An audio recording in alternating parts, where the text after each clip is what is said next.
Hi hello, എൻ്റെ പേര് അച്ചു. എൻ്റെ ആദ്യത്തെ വീഡിയോ ആണ്. ചാനൽ ആദ്യമായിട്ട് കാണുന്നവർ ചാനൽ സബ്സ്ക്രൈബ് ചെയ്യണം, ലൈക്ക് ചെയ്യണം. നമ്മൾ ബിഗ് ബോസിൻ്റെ റിവ്യൂ തുടങ്ങിയാണ്. ബിഗ് ബോസ് സീസൺ 7 നമുക്കിന്ന് സ്റ്റാർട്ട് ചെയ്തേക്കാണ്. ബിഗ് ബോസ് നമുക്ക് ഫസ്റ്റ് തന്നെ നമ്മുടെ ലാലേട്ടൻ വന്ന് നമ്മുടെ വീടുകളെല്ലാം നമ്മളെ കാണിച്ചിട്ടുണ്ട്. ഈ പ്രാവശ്യത്തെ വീട്ടിൽ നമുക്ക് പൂളില്ല. ലാലേട്ടൻ ഫസ്റ്റ് നമുക്ക് അവിടെ വന്നിരിക്കുന്നു, നമ്മുടെ ഗ്രൗണ്ടിൽ വന്നിരിക്കുന്നു. എന്നിട്ട് ലാലേട്ടനകത്തോട്ട് പോകുന്നു, നമ്മളെ കാര്യങ്ങളൊക്കെ കാണിച്ചു തരുന്നുണ്ട് ലാലേട്ടൻ. നല്ല വലിയ കിച്ചണാണ്, വലിയ ഹാളാണ്, ബെഡ്റൂമാണ്, എല്ലാം ഉണ്ട് ലാലേട്ടന്. അപ്പോൾ ഒരു ബെഡ്റൂമേ ഉള്ളെന്നാട്ടോ പറഞ്ഞേക്കുന്നത് ലാലേട്ടൻ. ഈ തവണ ബിഗ് ബോസിൽ ഒരു ബെഡ്റൂമേ ഉള്ളൂ. കഴിഞ്ഞ പ്രാവശ്യം പവർ റൂമൊക്കെ ഉണ്ട്, അത് നമുക്ക് ആർക്കും ഇഷ്ടപ്പെടാത്തത് കാരണം ഒരു ബെഡ്റൂമേ ഉള്ളെന്ന് പറഞ്ഞിരിക്കുകയാണ്. അങ്ങനെ 7ൻ്റെ പണികളെന്ന് പറഞ്ഞുകൊണ്ട് നമ്മുടെ ബിഗ് ബോസ് തുടങ്ങിയേക്കുക. പിന്നെ അത് കഴിഞ്ഞ് ലാലേട്ടൻ നമുക്ക് കൺഫെഷൻ റൂം കാണിച്ചു തരുന്നുണ്ട്. നല്ല അടിപൊളി കൺഫെഷൻ റൂമാണ്. നല്ല നല്ല ലൈറ്റും കാര്യങ്ങളൊക്കെ ഉള്ള നല്ല കൺഫെഷൻ റൂമാണ്. എനിക്ക് ഒരുപാട് ഇഷ്ടപ്പെട്ടു ബിഗ് ബോസിൻ്റെ വീട്. അടിപൊളി വീടാണ്. എന്നാൽ ഇഷ്ടം പോലെ ഇടയും കാര്യങ്ങളൊക്കെ ഉണ്ട് വീടിന്.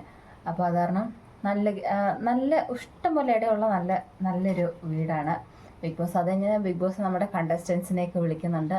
നല്ല അടിപൊളി കണ്ടസ്റ്റൻസ് ആണ് വന്നേക്കുന്നത്. ഇനി അവരുടെ കളിയുടെ കാര്യമൊക്കെ അവരുടെ കളി നടന്നു കഴിയുമ്പോഴേ നമുക്കറിയാൻ പറ്റുള്ളൂ കേട്ടോ. പിന്നെ ലാലേട്ടൻ നമ്മുടെ കൺഫെഷൻ റൂമിൽ കയറിയിട്ട് ഇവിടെ കുമ്പസാരക്കൂട് എന്നൊക്കെ പറയുന്നുണ്ട്. അവരവിടെ ചെയ്യുന്ന പാവങ്ങളൊക്കെ അവരവിടെ കുമ്പസരിച്ച് തീർക്കണമെന്നാണല്ലോ. പിന്നെ അത് കഴിഞ്ഞ് പിന്നെ നമ്മുടെ അവിടെ നമ്മുടെ ഗേൾസിനുള്ള സൗന്ദര്യമായിട്ട് കാണാനുള്ള കാര്യങ്ങളൊക്കെ വെച്ചിട്ടുണ്ട്. അവിടെ എഴുതി വെച്ചിട്ടുണ്ട്, കാണുന്നവൻ്റെ കണ്ണിലാണ് സൗന്ദര്യം എന്ന് എഴുതി വെച്ചിട്ടുണ്ട്. അപ്പം നമ്മുടെയൊക്കെ ഓരോ കണ്ണിലായിരിക്കും ഓരോ സൗന്ദര്യം ഇരിക്കുന്നത്. ജയിൽ കാണിച്ചേക്കുന്ന ജയിൽ എല്ലാ ബിഗ് ബോസ് സീസൺ 7-നെക്കാട്ടും ബിഗ് ബോസിനെക്കാട്ടിലും വ്യത്യാസമാണ് ജയിൽ. ചെരിഞ്ഞ ജയിലാണ് കൊടുത്തേക്കുന്നത്. കൈറാശൊക്കെ ജയിലിൽ പോയിട്ട് എന്തൊക്കെ പാട്ടും ഡാൻസും കാര്യങ്ങളൊക്കെ ആയിരുന്നു, അടിച്ചുപൊളിയും. ജയിലെന്ന് പറഞ്ഞാൽ ഭയങ്കര ആഘോഷമായിരുന്നു. ഈ പ്രാവശ്യം അങ്ങനെ ആഘോഷിക്കേണ്ടെന്ന് പറഞ്ഞിട്ട് ലാലേട്ടൻ കൊടുത്തേക്കുന്നതാണ് ജയിൽ. നല്ല ചെരിഞ്ഞിട്ടുള്ള ജയിൽ. നീക്കൊന്ന് കിടക്കുന്ന കാണണം എന്നൊക്കെ ഓർത്തോണ്ടായിരിക്കും. പിന്നെ പുതിയതായിട്ട് ഇതിൽ വന്നേക്കുന്നത് പണിപ്പുര. ഇതുവരെ ഒരു ബിഗ് ബോസിൻ്റെ ഒരു ഇതിലും വന്നിട്ടില്ലാത്തൊരു സാധനമാണ് പണിപ്പുര എന്ന് പറയുന്നത്. അതിൽ 7ൻ്റെ പണിയായിരിക്കും എന്നാണ് ലാലേട്ടൻ പറഞ്ഞേക്കുന്നത്. നമുക്ക് വിചാരിക്കാം അത് 7ൻ്റെ പണിയായിരിക്കുമെന്ന്.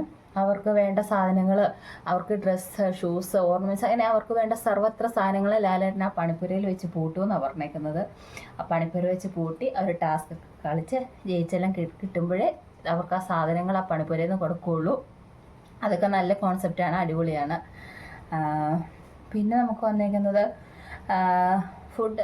ആ പണിപ്പുരയിൽ ഫുഡ്, ലക്ഷറി ഐറ്റംസ്, അങ്ങനെ എല്ലാ സാധനങ്ങളൊക്കെ ഇങ്ങോട്ട് ആ പണിപ്പുരയിൽ വെച്ചിരിക്കും നമുക്ക് ലാലേട്ടൻ പറഞ്ഞേക്കുന്നത്. അപ്പോൾ അതിനുള്ള നല്ല ഗെയിമുകളൊക്കെ ആയിരിക്കും ലാലേട്ടൻ ഇപ്രാവശ്യം കൊടുക്കുന്നത്. പിന്നെ നമ്മൾ സ്റ്റേജിലോട്ട് ലാലേട്ടൻ വന്നു, നമ്മുടെ വീടും ഇതൊക്കെ കാണിച്ച് സ്റ്റേജിലോട്ട് ലാലേട്ടൻ വന്നപ്പം എമ്പുരാനെ എന്നുള്ള പാട്ടൊക്കെ ആയിരുന്നു. അടിപൊളി എൻട്രി ആയിരുന്നു ലാലേട്ടൻ്റെ, സൂപ്പർ എൻട്രി ആയിരുന്നു. പിന്നെ നമ്മുടെ ഫസ്റ്റ് നമുക്ക് ടാസ്ക് കൊടുക്കുന്നതിൻ്റെ കാര്യം പറഞ്ഞിട്ടില്ലായിരുന്നു, എല്ലാവരും അറിഞ്ഞാണ്. ആ ടാസ്ക് കൊടുക്കുന്നതിൻ്റെ ഇതിൽ നമുക്ക് റെനീഷനെ വിളിച്ചിട്ടുണ്ട്. അപ്പോൾ റെനീഷ് ഒരു വലിയൊരു JCBയിലൊക്കെയാണ് വന്നേക്കുന്നത്. JCBയിൽ വന്ന് ഫസ്റ്റ് കണ്ടസ്റ്റൻസിന് നമുക്ക് ടാസ്ക് കൊടുക്കുന്നതൊക്കെ വന്നിട്ടുണ്ട്. അവർ കണ്ണ് കിട്ടും. എന്നിട്ട് അവരുടെ കൂടെ വന്നേക്കുന്ന അവരുടെ ഫ്രണ്ടോ ഫാമിലിയോ ആരാന്ന് വെച്ചാൽ അവർ വന്നിട്ടുണ്ട്. അവർ ഫ്രണ്ടിലോട്ട് പോകും. ഇങ്ങനെ റൈറ്റ് ലെഫ്റ്റ് ഒക്കെ പറഞ്ഞു കൊടുത്ത് പോകുമ്പോൾ ഒരു ടാഗ് വെച്ചിട്ടുണ്ട്. ആ ടാഗ് അവർ കഴുത്തിടണം. എന്നിട്ട് ആ ടാഗും കൊണ്ട് ഫ്രണ്ടിലോട്ട് ചെല്ലുമ്പോൾ അവിടെ നമ്മുടെ കുങ്കുമം വെച്ചിട്ടാണ്, കുങ്കുമത്തെ കൈമുക്കി ബിഗ് ബോസ് സീസൺ 7 എന്ന് പറഞ്ഞേക്കുന്ന ഒരു ബോർഡുണ്ട്. ആ ബോർഡിൽ കൈ പതിപ്പിക്കണം. അതാണ് ടാസ്ക്. അത് ഓരോരുത്തർ ചെയ്യുന്നതിന് ഓരോ സമയമുണ്ട്. ആ സമയം അനുസരിച്ച് അവർക്ക് അതിൻ്റെ ബെനിഫിറ്റ് കിട്ടും. ചിലരൊക്കെ പതിയെ എഴഞ്ഞൊക്കെയാണ് ചെയ്തുകൊണ്ടിരിക്കുന്നത്. നമ്മുടെ ഫസ്റ്റ് കണ്ടസ്റ്റൻ്റായിട്ട് വന്നേക്കുന്നത് നമ്മുടെ കോമണർ മൈജിയിൽ പോയി അവിടുന്ന് സെലക്ഷനായി എല്ലാം കിട്ടിയ കോമണർ അനീഷാണ് നമുക്ക് വന്നേക്കുന്നത്. അനീഷ് ഒരു സ്ത്രീ വിരുദ്ധൻ എന്നാണ് പറഞ്ഞേക്കുന്നത്. എന്തോ ഒരു അനീഷ് കയറി വന്നപ്പോൾ ഒരു പ്രത്യേക രീതിയിലുള്ള ഇതൊക്കെയായിരുന്നു. നമുക്ക് നല്ല രീതിയിൽ കളിക്കുമെന്ന് പ്രതീക്ഷിക്കാം, എങ്ങനെയാണെന്ന് അറിയില്ല. പിന്നെ അനീഷ് വീടെല്ലാം കയറി നടന്ന് കാണുന്നുണ്ടായിരുന്നു. ലാലേട്ടനോട് ഒരുപാട് വായിക്കും, അങ്ങനെയുള്ള കാര്യങ്ങളൊക്കെയാണ് പറഞ്ഞേക്കുന്നത്. എൻ്റെ ഫസ്റ്റ് വീഡിയോ ഇതൊക്കെ ആയത് കാരണം ഞാൻ മറന്നു പോയിരിക്കാനായിട്ട് ഞാൻ എൻ്റെ ഒരു ബുക്കിൽ എഴുതി വെച്ചിട്ടുണ്ട്. അതായിട്ട് ഇടയ്ക്ക് നോക്കിക്കൊണ്ടിരിക്കുന്നത്. രണ്ടാമത്തെ കണ്ടസ്റ്റൻ്റ് എന്ന് പറഞ്ഞാൽ ലാലേട്ടൻ വിളിച്ച് നമ്മുടെ ഇസക്കുട്ടിയാണ്, ഇസമോളെയാണ് വിളിച്ചേക്കുന്നത്. ഇസമോള് നമ്മുടെ ഫസ്റ്റ് പ്രൊമോയിലൊക്കെ ലാലേട്ടൻ്റെ കൂടെ ഉണ്ട്. ലാലേട്ടനെ കാണണം, ബിഗ് ബോസിൽ എടുക്കണമെന്നൊക്കെ പറഞ്ഞ ഇസമോളാണ് നമ്മുടെ പ്രൊമോയിലൊക്കെ വന്നിരുന്നത്. ഇസമോള് വന്നു. ഇസമോളുടെ അച്ഛനും അമ്മയൊക്കെ ഉണ്ടായിരുന്നു. ലാലേട്ടൻ ഇസമോളെ എടുത്തു. അതാണ് ലാലേട്ടൻ ബിഗ് ബോസിൽ ഇസമോളെ എടുക്കുമെന്ന് പറഞ്ഞിരുന്നത്. അത് കഴിഞ്ഞ് നമ്മുടെ കണ്ടസ്റ്റൻ്റായിട്ട് രണ്ടാമത് വന്നിരിക്കുന്നത് അനുമോളാണ്. സ്റ്റാർ മാജിക്കിലൊക്കെ ഉള്ള നമ്മുടെ അനുമോൾക്ക് നന്നായിട്ട് സംസാരിക്കാനും കാര്യങ്ങളൊക്കെ അറിയാവുന്നതാണ് അനുമോള്. പ്രതികരിക്കാനൊക്കെ നല്ല രീതിയിൽ അറിയാവുന്ന ആളാണ് അനുമോള്. അപ്പോൾ അനുമോള് വന്നു. അനുമോള് നല്ലൊരു പാട്ടും കാര്യങ്ങളൊക്കെ ആയിട്ട് വന്നേക്കുന്നത്. അനുമോളിന് ബിഗ് ബോസിൻ്റെ സെലക്ഷൻ കിട്ടിയതിൻ്റെ കാർഡൊക്കെ ഒരു അമ്പലത്തിൽ പോയി അവിടുന്ന് കിട്ടുന്നൊക്കെ ആയിട്ടാണ് അനുമോള് കാണിച്ചേക്കുന്നത്. പിന്നെ നമുക്കല്ലാണ്ട് വന്നേക്കുന്ന കണ്ടസ്റ്റൻ്റ് ഒരു ആക്ടറാണ്. നമ്മുടെ വടക്കെന്ന് പറഞ്ഞ സിനിമയിലൊക്കെ അഭിനയിച്ചിട്ടുണ്ടെന്ന് പറഞ്ഞാൽ ആര്യൻ ഖദൂരിയ, അങ്ങനെയാണ് അദ്ദേഹത്തിൻ്റെ പേര്. ആര്യൻ ലാലേട്ടൻ്റെ അടുത്ത് വന്നു. എല്ലാം കഴിഞ്ഞ് ഹൗസിലോട്ട് കയറിയപ്പോൾ അവിടെ അനീഷ് ഉണ്ടായിരുന്നു. അനീഷ് ആരാ എന്താന്നൊക്കെ ചോദിക്കുന്നുണ്ടായിരുന്നു. ആര്യനെ അറിയാത്ത രീതിയിൽ ജസ്റ്റ് ചെറിയൊരു ചൊറിച്ചിലൊക്കെ പോലെ, ബിഗ് ബോസ് അല്ലേ തുടങ്ങുമ്പോൾ തന്നെ ഒന്ന് ചൊറിഞ്ഞേക്കാന്ന് ഓർത്തുകൊണ്ടാണ്. അപ്പോൾ ആരും കാര്യമൊക്കെ പറഞ്ഞിട്ട് വീടൊക്കെ കണ്ട് ഇങ്ങനെ പോകുന്നുണ്ട്. അടുത്ത നമ്മുടെ കണ്ടസ്റ്റൻ്റായിട്ട് കയറിയിരിക്കുന്ന കലാഭവൻ സരികയാണ്. ഒരുപാട് കോമഡികളിലും പാട്ടും നമ്മുടെ ജാനകിയുടെയൊക്കെ ശബ്ദത്തിലൊക്കെ പാട്ട് പാടും സരിക. അങ്ങനെ സരിക വന്നിട്ടുണ്ട്. സരികയും ലാലേട്ടൻ്റെ അടുത്ത് ഒരു കൊയിലാണ്ടിക്കാരിയാണ്. ലാലേട്ടൻ്റെ അടുത്ത് കാര്യങ്ങളൊക്കെ പറഞ്ഞ് സ്റ്റേജിൽ നല്ല ഇതായിരുന്നു. ടാസ്ക് ഒക്കെ നന്നായിട്ട് ചെയ്തിട്ടുണ്ട്. അപ്പോൾ അവരും ഹൗസിലോട്ട് എൻട്രി ചെയ്തിട്ടുണ്ട്. അപ്പോഴും കലാഭവൻ സരികയോട് അത്ര ഒരു അനീഷ് കാണിച്ചിട്ടില്ല. പക്ഷെ എന്നാലും കുഴപ്പമില്ല, എല്ലാവരും നല്ല രീതിയിൽ തന്നെ ഇതാവുന്നുണ്ട്. പിന്നെ നമുക്ക് എൻട്രി ചെയ്ത അക്ബർ ഖാനായിരുന്നു.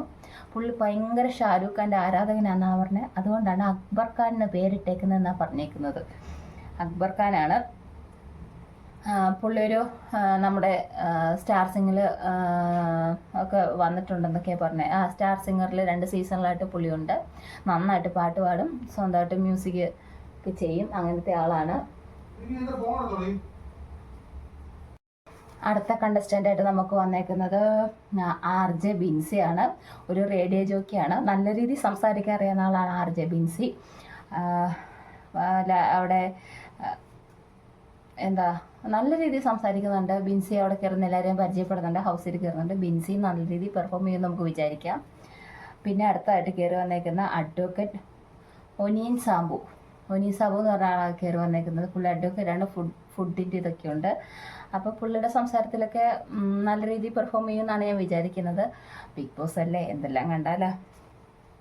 പിന്നെ അടുത്ത് വന്നേക്കുന്നത് ബിന്നി നമ്മുടെ ഗീതാ ഗോവിന്ദത്തിനകത്തൊക്കെ ഉള്ള നായികയാണ് ബിന്നി കുഴപ്പമില്ല. സീരിയൽ ആർട്ടിസ്റ്റൊക്കെ ആയാലും നമുക്ക് ചെറിയൊരു സംശയമുണ്ട്. എന്നാലും കുഴപ്പമില്ല, നല്ല രീതിയിൽ പെർഫോം ചെയ്യുമെന്ന് വിചാരിക്കുന്നു. പിന്നെ നമ്മൾക്ക് വന്നേക്കുന്ന അഭിശ്രീ നമ്മുടെ റീലൊക്കെ നമ്മൾ ഇഷ്ടം പോലെ അവരുടെ പാട്ടും ഡാൻസും ഹസ്ബൻഡും വൈഫിൻ്റെയൊക്കെ അതൊക്കെ കണ്ടിട്ടുണ്ട്. അഭിശ്രീയെ കണ്ടുകൊണ്ട് എല്ലാവരും ഇൻസ്പിറേഷൻ ആവണമെന്നാണ് അഭിശ്രീയുടെ ആഗ്രഹം. ശരിക്കും അങ്ങനെ ഇൻസ്പിറേഷൻ ചെയ്യാനുള്ള അങ്ങനെ ഒരാളുണ്ട്. ക്രിക്കറ്റിലും ഒരു കാലിൻ്റെതായ അങ്ങനെ ഒരു ഇതുമില്ല, നല്ല രീതിയിൽ കോൺഫിഡൻസോട് കൂടി ചെയ്യുന്ന ഒരാളാണ് അഭിശ്രീ. പിന്നെ പെട്ടെന്ന് ദേഷ്യം വരുമെന്നൊക്കെ അഭിശ്രീ പറഞ്ഞിട്ടുണ്ട്. എങ്ങനെയാണെന്നറിയില്ല, നല്ല രീതിയിൽ പെർഫോം ചെയ്യുമെന്ന് നമുക്ക് വിചാരിക്കാം. അടുത്ത് റെന ഫാത്തിമ, ഒരു കോഴിക്കോടുകാരിയാണ് റെന ഫാത്തിമ. പിന്നെ നല്ല രീതിയിൽ സംസാരിക്കുന്നുണ്ട്, കുഴപ്പമില്ല. ഒരു ചെറിയ ഏവിയേഷനൊക്കെ പഠിക്കുന്ന ഒത്തിരി പ്രായമില്ലെന്ന് തോന്നുന്നു കണ്ടിട്ട്. അങ്ങനത്തെ ഒരാളെ കുഴപ്പമില്ല, നല്ല രീതിയിലുണ്ട്, നല്ല രീതിയിൽ പെർഫോം ചെയ്യുന്ന നമുക്ക് വിചാരിക്കാം. അടുത്ത് മുൻഷി രഞ്ജിത്ത്, നമ്മുടെ ഏഷ്യാനെറ്റ് മുൻഷി എന്ന് പറഞ്ഞ പരിപാടിക്കകത്തേക്കുള്ള മുൻഷി രഞ്ജിത്താണ്. അപ്പോൾ പുള്ളിയും നല്ല രീതിയിൽ നല്ല സംസാരിക്കാനും എല്ലാത്തിനും നല്ല ആക്റ്റീവായിട്ടുള്ള ഒരാളാണ് മുൻഷി രഞ്ജിത്ത്. പിന്നെ അടുത്ത കയറിയേക്കുന്നത് ജേസൽ തക്രാൽ, അങ്ങനെ പറഞ്ഞ ഒരാളാണ്. പേരെന്തെങ്കിലും മിസ്റ്റേക്ക് ഉണ്ടെന്ന് തിരുത്തണേ. ജേസൽ തക്രാൽ എന്ന് പറഞ്ഞ ലേഡിയാണ് കയറിയേക്കുന്നത്. അവർ മുംബൈയിലാണ് അവർ ജനിച്ചതും വളർന്നതും ഒക്കെ. അമ്മ മലയാളിയാണ്. അപ്പോൾ അതിൻ്റെ ചെറിയ ചെറിയ മലയാളം അറിയാം, എന്നാലും അത്ര ഫ്ലുവൻ്റായിട്ട് മലയാളം അറിയില്ല. ചിലപ്പം നമ്മുടെ 6-നകത്തുണ്ടായിരുന്ന അവരെ പോലെ ചിലപ്പോൾ മനസ്സിലാക്കാനൊക്കെ ചെറിയ ബുദ്ധിമുട്ട് കാണുമായിരിക്കും ചില വാക്കുകളൊക്കെ. പിന്നെ അടുത്ത വന്നേക്കുന്നത് ശാരിക, നമ്മുടെ ഇൻ്റർവ്യൂവിലൊക്കെ ഹോട്ട് സീറ്റിലൊക്കെയുള്ള ശാരികയാണ് അടുത്ത വന്നേക്കുന്നത്. ശാരിക കുഴപ്പമില്ല എന്ന് വിചാരിക്കാം. ശാരിക നല്ല രീതിയിലൊക്കെ സംസാരിക്കാനൊക്കെ ഉള്ള ആളാണ്. അങ്ങനത്തെയൊക്കെ ആൾക്കാരെയൊക്കെ കുറച്ച് എയറിലൊക്കെ പോയെങ്കിലും കുഴപ്പമില്ല, അങ്ങനെയൊക്കെ സംസാരിക്കുന്ന ആളാണ്. അപ്പോൾ ശാരികയുണ്ട്. പിന്നെ വന്നിരിക്കുന്ന ഷാനവാസ്, കുങ്കുമപ്പൂവിലെ രുദ്രൻ, ഭയങ്കര ഫേമസ് ആയിരുന്നു രുദ്രൻ. അത് കഴിഞ്ഞ് സീത എന്ന് പറഞ്ഞ സീരിയലിനകത്ത് ഉണ്ടായിരുന്നു. അപ്പോൾ ഒക്കെ അങ്ങനെയുള്ള ഷാനവാസാണ് വന്നേക്കുന്നത്. മൊത്തത്തിലൊരു ചേഞ്ച് ഉണ്ട്. ആൾ നമ്മൾ സാധാരണ കാണുന്ന രീതിയിൽ അല്ല, ഒരു താടിയൊക്കെ വെച്ച് വ്യത്യസ്തമായ ഒരു ചേഞ്ചിലാണ് ഷാനവാസ് വന്നേക്കുന്നത്. നല്ല രീതിയിൽ പെർഫോം ചെയ്യുന്നു, നമുക്ക് നോക്കാം. പിന്നെ നവീൻ ജോർജ് ഒരു കൊറിയോഗ്രാഫറാണ്. പാഷനാണ് പുള്ളിയുടെ മെയിനായിട്ട്, പുള്ളിക്ക് താല്പര്യമുള്ള കാര്യങ്ങൾ നവീൻ്റെ. അപ്പോൾ നവീനെ കണ്ടിട്ട് നല്ല രീതിയിൽ പെർഫോം ചെയ്യുന്നതെന്ന് തോന്നുന്നത്. നല്ല രീതിയിൽ ശബ്ദം ഉയർത്താനൊക്കെ ഒരു താല്പര്യമുള്ള ഒരാളാണ്, ഗെയിം കളിക്കാനൊക്കെ താല്പര്യമുള്ള ഒരാളാണ്. പിന്നെ അടുത്തത് ആദില നൂറ, നമ്മുടെ ലെസ്ബിയൻ കപ്പിളായിട്ടുള്ള ആദില നൂറ, ഇവരാണ് വന്നേക്കുന്നത്. അവർ ഒരു ടീമായിട്ടായിരിക്കും മത്സരിക്കുന്നത്. കുഴപ്പമില്ല, നല്ല രീതിയിൽ മത്സരിക്കുമെന്ന് നമുക്ക് വിചാരിക്കാം. പിന്നെ ശൈത്യ സന്തോഷ് നമ്മൾ അവരുടെ റിയാലിറ്റി ഷോയുടെ ഇതൊക്കെ കണ്ടിട്ടുണ്ട്. അഡ്വക്കേറ്റാണ്, നല്ല രീതിയിൽ സംസാരിക്കാൻ അറിയാം.